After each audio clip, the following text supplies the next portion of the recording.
Hello everyone, I hope you are doing well.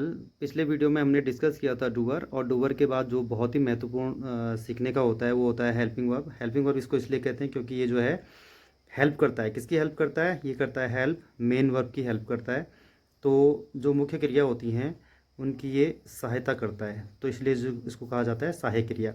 मुख्य क्रिया जो हमारा टॉपिक है उसको हम इस वाले वीडियो के बाद पढ़ेंगे। तो अभी जो है आज हम हेल्पिंग वर्ब पढ़ेंगे। तो हेल्पिंग वर्ब में आपने तीन चीज़ें ध्यान रखनी है, बी, हैव, डू। सबसे पहले हम जो है यहाँ पर बी को डिस्कस करने वाले हैं कि बी में हमारा आता है एज, एम, आर और वॉज, वर। ये पांचों हमारे बी के अंतर्गत आते हैं और अलग अलग लाइन में आपको इनको याद करना है ताकि आपको ध्यान रहे कि is, am, are present tense में यूज होता है, वॉज, वर पास्ट टेंस में यूज होता है।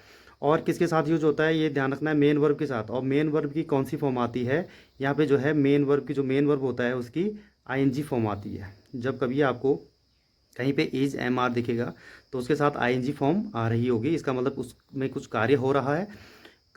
एज, एम, आर वहाँ पे यूज होता है जहाँ पे वर्तमान काल में कोई कार्य कंटिन्यू चल रहा होता है। और वॉज, वर भूतकाल में यूज होता है और इसके साथ जो है आईएनजी फॉर्म आती है।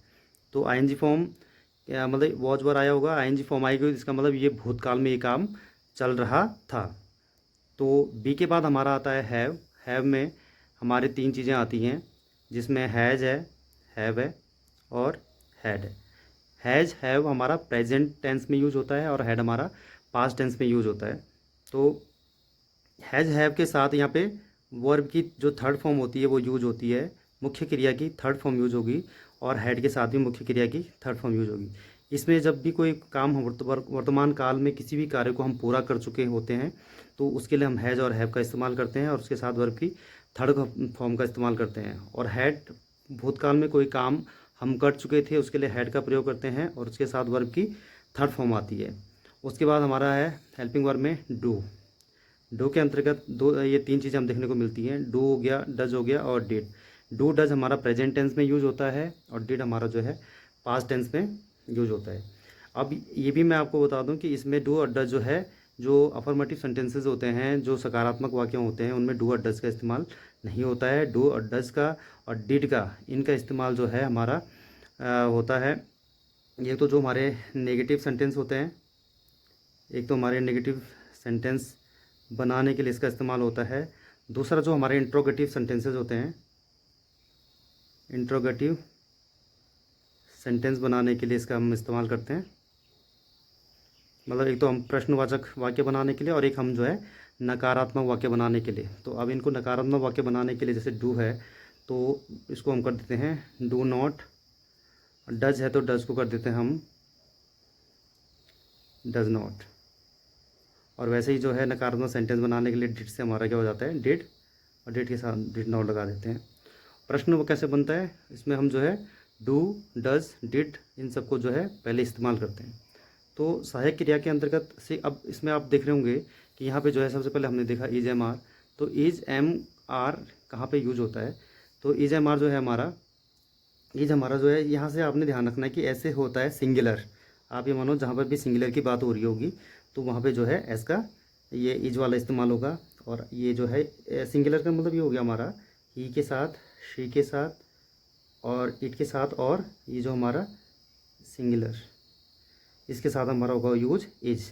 आई स्पेशली जो है ये एम जो है स्पेशली आई के लिए बना हुआ है।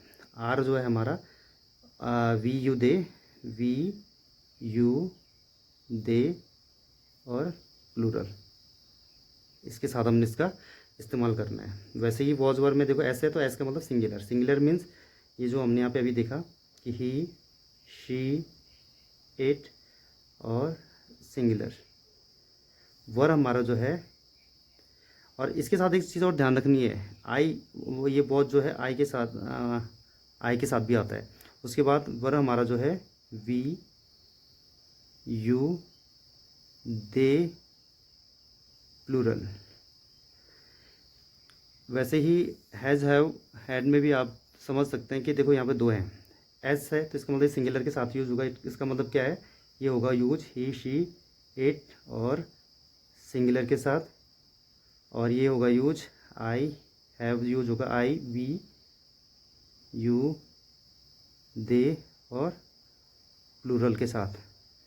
और यहाँ पे आप देख सकते हैं कि केवल हेड है, तो इस हेड का मतलब आप समझो कि ये जो है ही शी इट सिंगुलर के साथ भी यूज होना है इसने, और आई वी दे प्लूरल के साथ यूज होना है। एक है तो अगर हेल्पिंग वर्ब एक है तो इसका मतलब आप समझ जाना कि ये सिंगुलर के साथ भी यूज होगी और प्लूरल के साथ भी यूज होगी। इसी प्रकार से डू जो है ये यूज होता है आई वी यू दे और प्लूरल के साथ। डज हमारा जो है यूज होता है ही शी इट सिंगुलर के साथ। और यहाँ पर आप देख सकते हैं यहाँ पे ओनली डिड है, तो इसका मतलब ये डिड नॉट जो है ये दोनों के साथ ही, ये जो सिंगुलर है और जो प्लूरल है ये सिंगुलर के साथ भी यूज होगा। सिंगुलर का मतलब आप समझो कि he she it singular, I we you they plural के साथ यूज होगा, ये दोनों के साथ यूज होगा। तो इस प्रकार से बहुत ही आसान होता है जो हमारे पास ये चार्ट है, आप देख सकते हैं हेल्पिंग वर्ब का, तो बहुत ही आसान है। देखो डज में आपने एस देखा तो ये सिंगुलर के सिंपल सा है, एस देखना है सिंगुलर के साथ यूज होगा। यहाँ पे एस देखा तो सिंगुलर के साथ यूज होगा, यहाँ पे एस है तो सिंगुलर के साथ यूज होगा, यहाँ पे एस है तो सिंगुलर के साथ यूज होगा। इस तरीके से आप भी इस तरीके से भी आप इसको लर्न कर सकते हैं और बहुत ही आसान तरीके से जो है हेल्पिंग वर्ब सीख सकते हैं।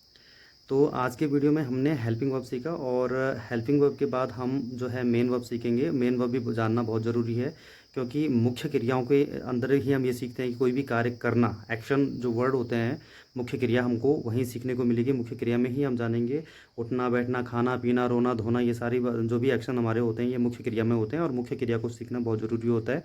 तो नेक्स्ट वीडियो में जो हम मुख्य क्रिया को कवर करेंगे।